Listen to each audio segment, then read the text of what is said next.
Hello and welcome to TempWorks Training. In this section, we will discuss the HR Center process in Enterprise. This training will cover all questions posed within the related quiz. Please take the quiz immediately after the training.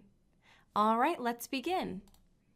In our last training, we had wrapped up really applying online as an applicant. We went through that whole process as Kayleen Jackson. In this training, we're going to talk about how we can really review applicants in Enterprise, how we can review it and assign documents, and also invite them to complete new things in HR Center. So first of all, there are a couple of different places that we can go to review applicants. One of those places is right from our HR Center dashboard. I'm going to begin by selecting the basic application that we walked through together today. So that was the workflow that we went through. And remember, as Kayleen, we went through that full application step, and then we were advanced to that onboarding step where we completed the I-9 and W-4. Because Kayleen got all the way to the end and was able to submit those documents, she would be in our submitted pool. Let's see if we can find Kayleen. And sure enough, who is our most recent person in our dropdown but our own Kayleen Jackson? So this View Submitted list should always be your static list of people that need to have their onboarding documents reviewed by you.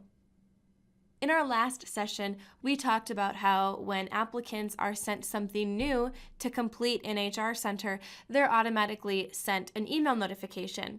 And the same thing is true for you. Whenever somebody submits something within HR Center, whenever the ball has been passed to your court, you will also receive an email notification. In our default email template, one of the pieces of information that you'll be given is a username. So in our case, our email would include Kayleen Jackson's username right here. If I didn't know who that was tied to, maybe the username is less obvious, what I could do is in my HR Center search section here, I could always just enter in that username to locate that specific individual, or even just a piece of it. And there we see Kayleen Jackson. From here, I could select to review and sign the I-9 or unlock this step if there's information that she has to go in and change. We'll also see if I double click to view the applicant details. When I select the onboarding doc step,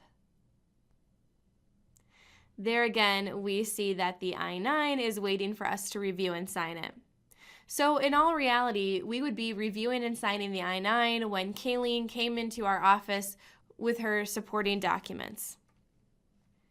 Just a reminder that this HR Center details page for our specific employee is visible from the HR Center dashboard as we just saw, or we can also see this from our employee record. So if I jump to Kayleen's record here, when we move into the integration section and HR Center, there we are able to review and sign the federal I-9. So we're going to complete that employer portion. I'll select to review and sign. And here I'm just verifying and validating information. Notice that these are read-only fields. So if Kayleen had entered in some information incorrectly, maybe she spelled her name wrong or something, what we could always do is unlock this form. So that would allow Kayleen to log back into HR Center, recomplete, resubmit that information, and then I would go back and review it again.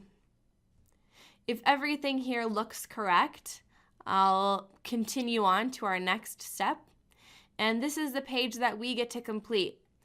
So I'm going to choose a document from list A, and we'll plug in that document number and the expiration date. I'm going to say her first day of work will be Monday. Let's put in my title here.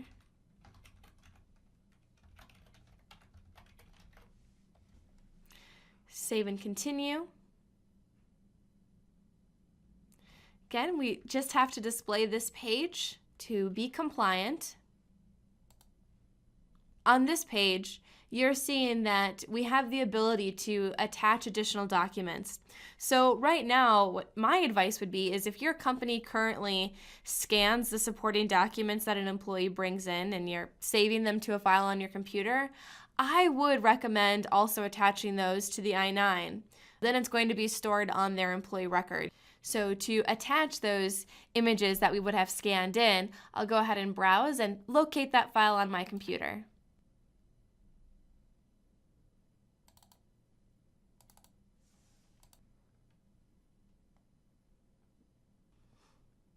Perfect, I've grabbed the image, we'll click to open, and then save and continue. I now get to input my signature, which is just as legally binding as Kayleen's.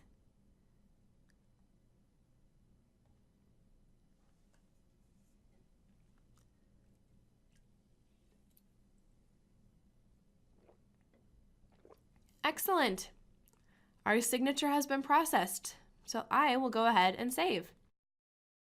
We are done with everything we have to do for Kayleen here. There is nothing else for us to do, so I am good to mark this as completed.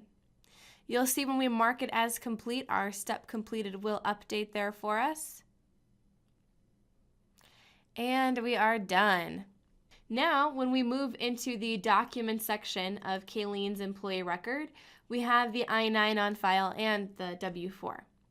When we view the I-9, we are going to see that on the bottom left-hand corner of these pages, we see that it's been digitally signed. So it's showing our signers there. We'll also see on that very last page of the form, there's the driver's license, which we had uploaded and attached when we were reviewing and signing that document. Finally, in the details page of the employee record, that I-9 on file box is also marked, showing that we do have our employee's I-9 on file. Now let's fast forward 6 months into the future. Let's say that Kayleen wants to change the number of allowances that she's claiming. So when she first became employed with us, she had claimed 2 exemptions and a marital tax status of married. Let's say she wants to change those. She now wants to be exempt from withholding. So in order to do that, we'd want to give her a new W-4. Instead of having her come into our office and fill out a new W-4, I can assign her a new W-4 through HRCenter. So the way that we would do that is from her employee record, we'll expand this actions menu here and then choose to assign additional HRCenter pages. You'll notice that another option I have here is to assign an HRCenter workflow. Now think back to what we talked about in our last session, right? The workflow, that's the whole book. It's cover to cover. It's everything, that whole process of going through the application and the onboarding. In this case, if Kayleen just needs to fill out a new W-4, I just need to rip out that one page from that book and give it to her. So that's why we're going to choose to assign those additional HRCenter pages.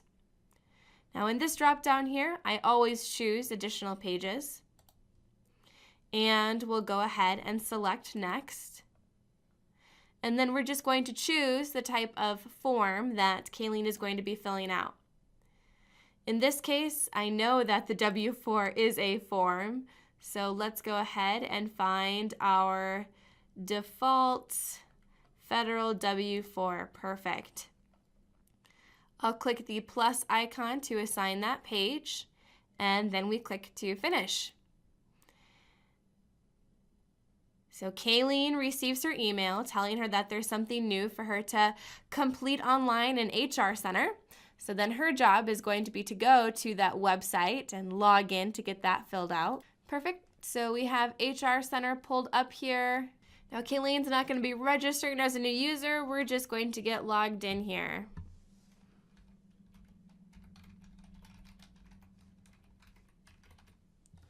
And let's continue. So here we're seeing our completed workflow was that basic application.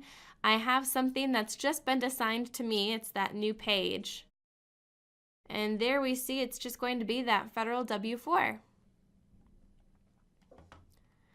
So I'll enter in kind of that same information, but this time let's say she's classifying as single and she wants to be listed as exempt. So we will save and continue.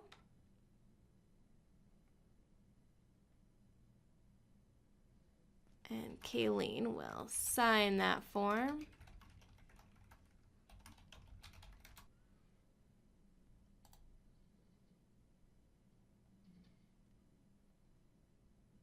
And then we'll click to submit.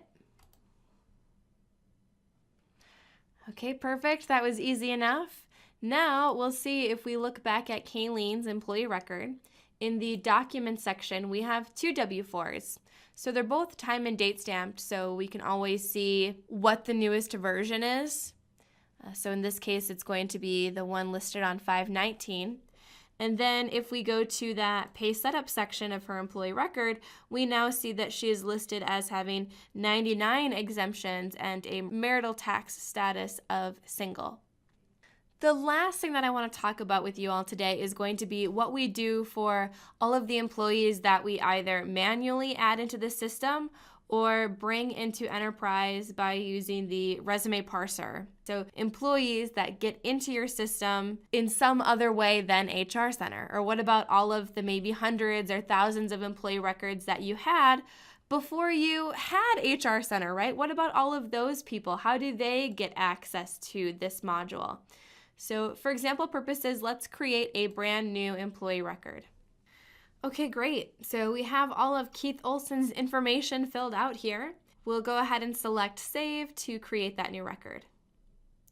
Okay, so we have manually entered this person into the system. Now let's say Keith comes to us and he wants to fill out a new W-4.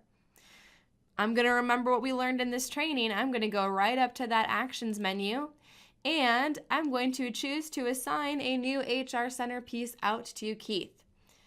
What you'll see though is when I select to do this, we get this window that comes up and says we're unable to assign a workflow because the user doesn't have a web account. Please set up an account and try again. So we'll cancel out of here. Now the place that we go to set up an employee with a web account is going to be back in that Actions menu. And you'll see the option Manage Web User Account. That's what I want you to select.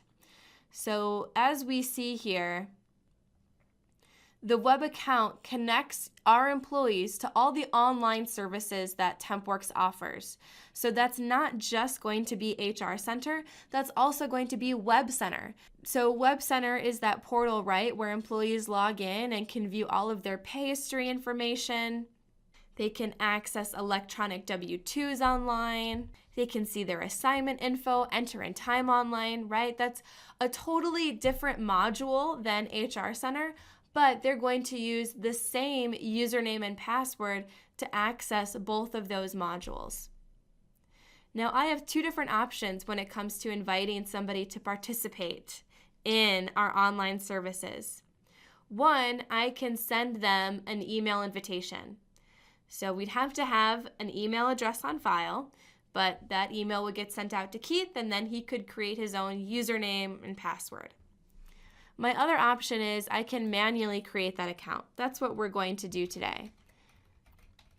So I enter in Keith Olson. Let's check to make sure that's a valid account. Perfect, it is. Now I can use this automatically generated password or I can make my own. Maybe I want the password to be something really easy, temp123 for this first time. Now we'll also see in the role dropdown that all of the roles we have are related to Web Center. And we see Web Center listed a lot here. These are roles that are determining what sort of access an employee is going to have when they do log into that employee portal. So maybe I do want Keith to be able to enter in his time online. I'm going to give him a Web Center role that grants him that access. So we'll select that role. I'll then click to create. And TempWorks automatically opens up a report for me that's showing me those web user credentials. It's showing that to log into Web Center and HRCenter, they should use the following credentials. There is Keith's username and password. This is something we could print and hand to him or export and email. That covers everything we had in this section. Please complete the related training before moving on to the next session. Thank you.